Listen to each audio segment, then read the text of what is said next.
Rebecca Bradford Andrew grew up close to nature and wild animals. In the 30s, her grandparents settled in a small Amerindian village in the north of British Columbia. Rebecca was raised according to the traditional values of the Tahltan Nation and has maintained very strong connections with the First Nations way of life.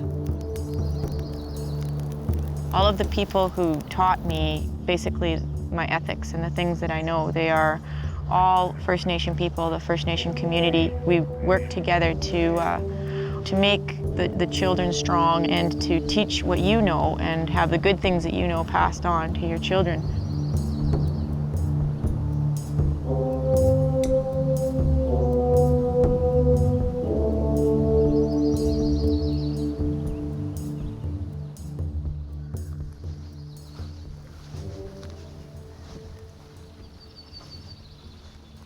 After getting a degree in biology, Rebecca sought a job that would allow her to raise her children far from the city while maintaining close contact with the animal world.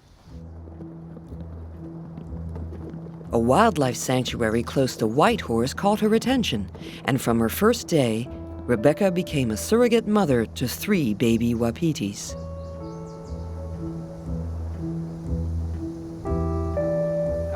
I was the mother of 3 young elk calves. They'd imprinted on me because we pulled them from their mothers. They had trouble giving birth, and so we had to take them away from their mothers and raise them by the bottle. It was just a full-time job. You know, they just followed me everywhere, and I was feeding the animals, and they'd follow along behind, and I was the mother, yes. So, yes, my own children I find much easier to raise than the baby elk. I was like, oh, if this is the way that it's gonna be, I think I'll never have children.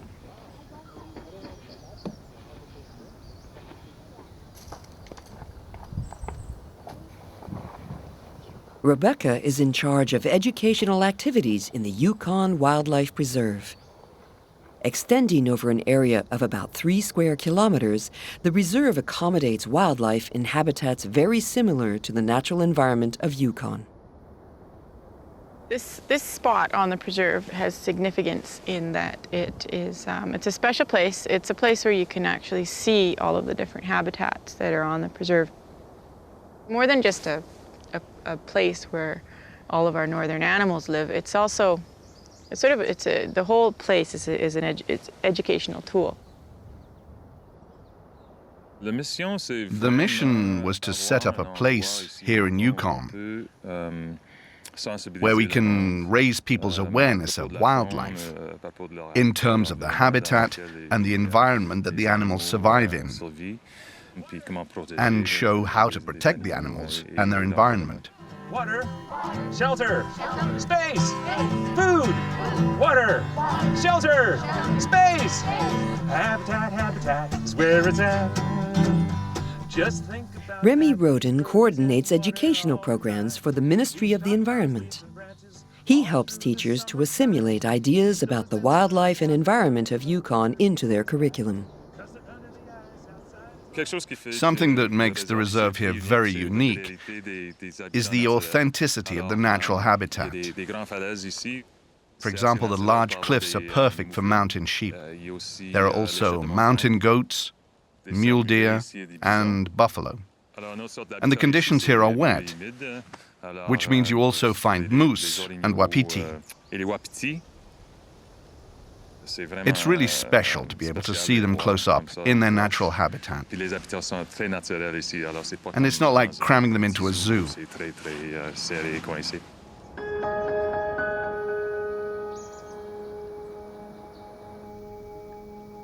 Among the animals typical of Yukon, there is one that Rebecca is particularly fond of, the stone sheep. She first came into contact with it in her childhood while hunting with her grandfather.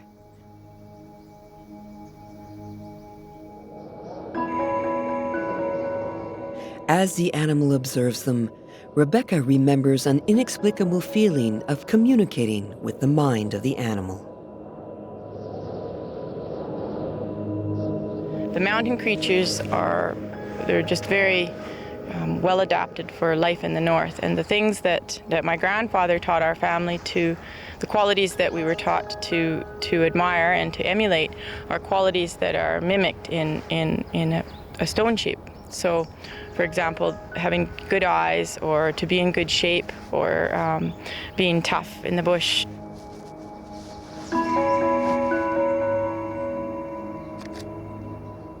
Rebecca first learnt to understand the behavior of wild animals through contact with her Amerindian family, and later while studying biology. You have to really be able to read their behavior and read their body language. That being said, you're never 100% sure.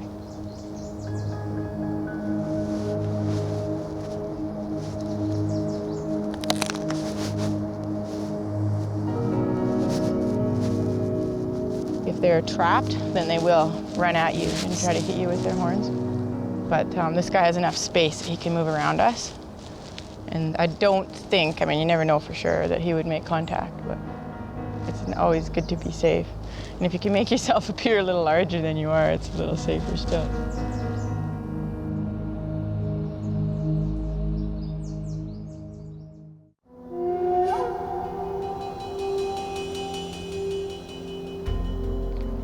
Rebecca goes regularly to the forest with her children. It is a way for her to teach them respect for nature and to pass on values that she considers important. The children also accompany her in August every year, when she spends a month in the forest with her Amerindian family. During this period, Rebecca lives from hunting, fishing, and picking wild fruit.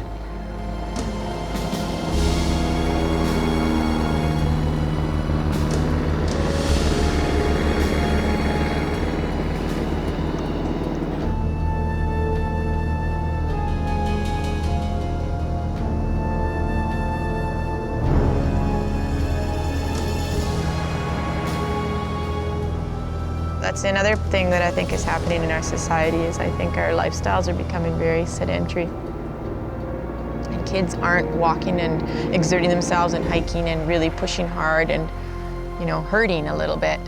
You know, they're very uncomfortable with any kind of discomfort. You know, they're very afraid of it. So that's one of the things I'm teaching my kids. As a child, we were taught to do this, to be out in the bush from a very early age, and if you wanted to go with your family, you had to not be too much trouble. You set up a fly with a tarp, sort of an old style, and like a tea pole to make tea with, and you set up a couple tents, and everybody sleeps on the ground. Our families have always relied on animals for their survival. And that's why we celebrate the animal, is because it helps us survive. It's a very reciprocal relationship. In return, we make sure that the animal populations, the moose populations and the sheep populations are healthy by monitoring them and keeping an eye and snaring wolves and trying to keep the predator populations as down as possible. It's reciprocity.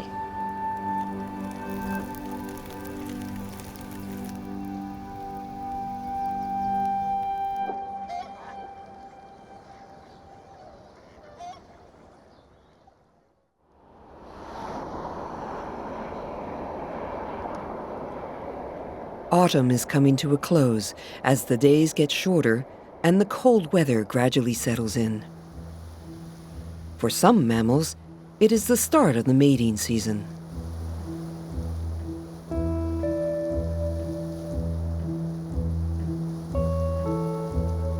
Normally they're quite happy just to lie and in their pastures and be fat and lazy, but this time of year their genetic survival depends on their ability to find someone to mate with. Today, Rebecca is accompanying Jason on his rounds as he looks after the wildlife. She is particularly fond of autumn because it brings an opportunity to observe hierarchies being established among the animals. You can actually see them having almost a conversation about who's going to be the boss. You can see what's an alpha male and a beta male, which is a second in command, and then all of the ones underneath him and how there's this hierarchy gets formed. It's really significant in a muskox.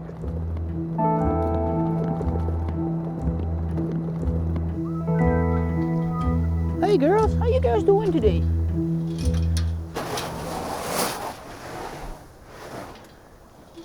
So that's the thing about caribou, is they need the leaves, they need to eat the leaves. And so we always have to flip the hay over, like Jason's doing. And they've been going through lots of hay, have they? Yeah, well lately, I don't know if it's because of their rut or whatever. They don't eat so much? No, they don't eat so much. The caribou is particularly well adapted to a Nordic environment. Its broad feet means it doesn't sink into the marshlands or snow, and its short, stocky body is well adapted to the freezing conditions. But it's for very different reasons that the natives of the Yukon attach particular importance to the caribou.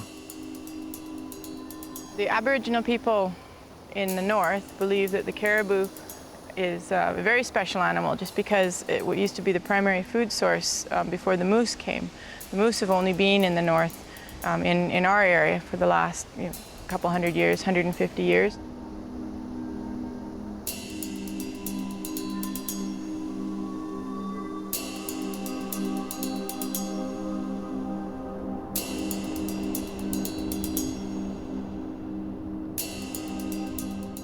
Rebecca's life, like that of the indigenous people, has always moved to the rhythm of the seasons.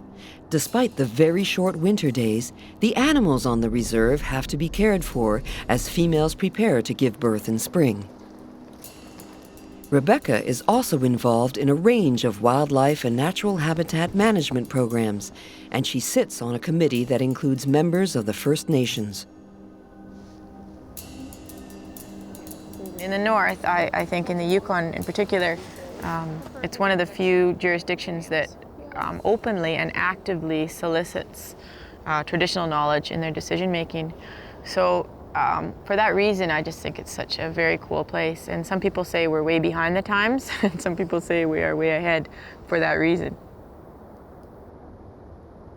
A census of animal populations is carried out not only through extended studies over a 10-year period, but also by consulting the indigenous peoples on the ground.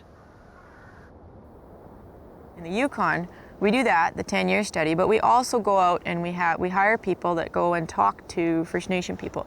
They say, have you noticed in the last 20, 25 years, are there more caribou? Are there less caribou? Do you see lots of calves this year? Did you not see so many calves? So you listen, you talk to all the people that are actually on the land, and you use that and put it together with your other data, like your hard scientific data, and you make your decision based on those two. In my mind, anybody that's spent any time on the land and has a family that works on the land, they know exactly what's happening out there. That's where traditional knowledge is extremely valuable.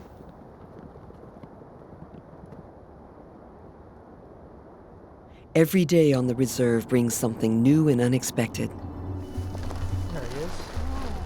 Today, Rebecca must take in a bald eagle found ensnared by a trapper. Maria, the reserve's veterinary surgeon, examines the animal. Yeah, it's not the fish, it's the... That's him. Its wings are infected. She could tell they were infected from the odor and the greenish color. So she's going to find some medication to treat it.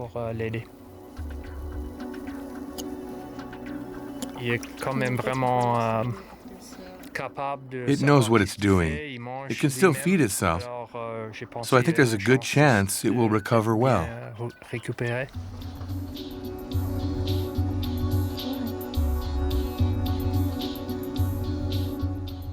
You have to look at this as more than just a job. It's a way of life. You're on standby 24 hours a day. It's hard for workers here to take a vacation.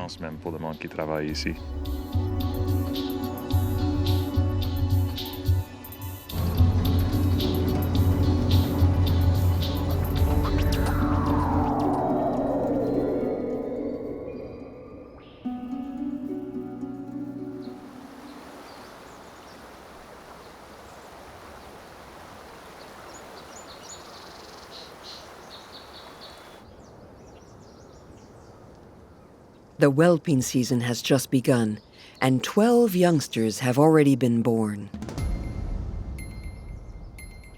This female musk ox is now in labor. It is rare to be able to attend the birth of animals, as females usually give birth during the night. Rebecca seizes a rare opportunity to film the event. I was watching the cow giving birth, and I see she's in labor, so I called Rebecca because we're going to film this and see how exciting it will be to show people a birth of the animal. So we are filming it, and the cow is just turning away and goes away from the calf and didn't even lick it off. It's like, oh, well, we were waiting for that, the most exciting, the bonding part, and it didn't happen.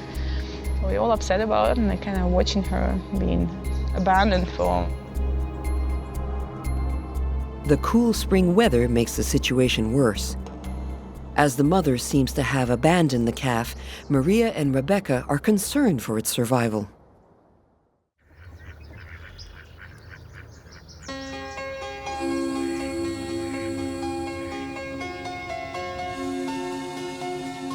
I learned how similar humans are to animals. We have a lot of similar impulses, but also how wild animals, you cannot control them. And that's what I learned. You have to let things go sometimes. I think it's an important lesson for people to learn that, that you need to not always try to be in control of everything, Let it go. Life will happen no matter what.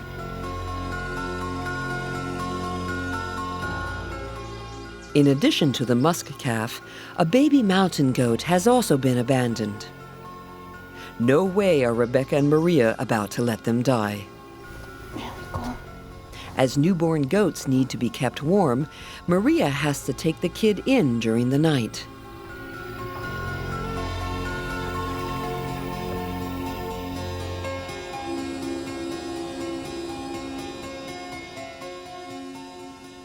A few weeks later, apart from lacking a companion, the young musk ox is doing just fine.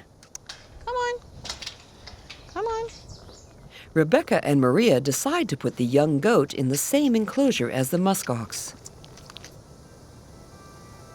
Despite their difference in size, the two animals seem to be living happily together.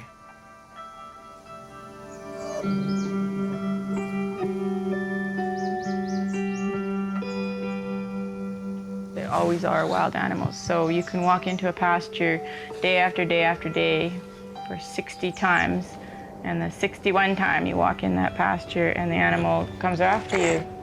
It's a great learning experience on how you cannot control a wild animal, ever. It doesn't matter if you raised it from a baby. Even those 3 babies that I raised, when they got to be older, they're very unpredictable, very difficult to be in the pasture with.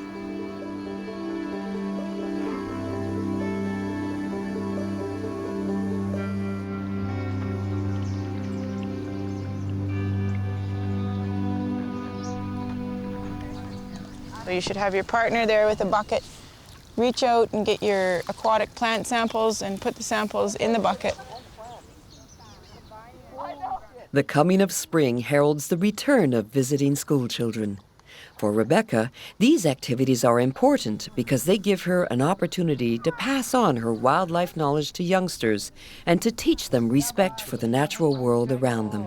Oh, it's got a little like Naiad, actually, is what if they're cold here, we can just split them up. That's one of the things I see happening with the kids here is if they're educated and they're getting to be connected to the land and they go out to school to get their formal education, then you're marrying both your traditional knowledge and your scientific knowledge in one person, which I find a very valuable thing.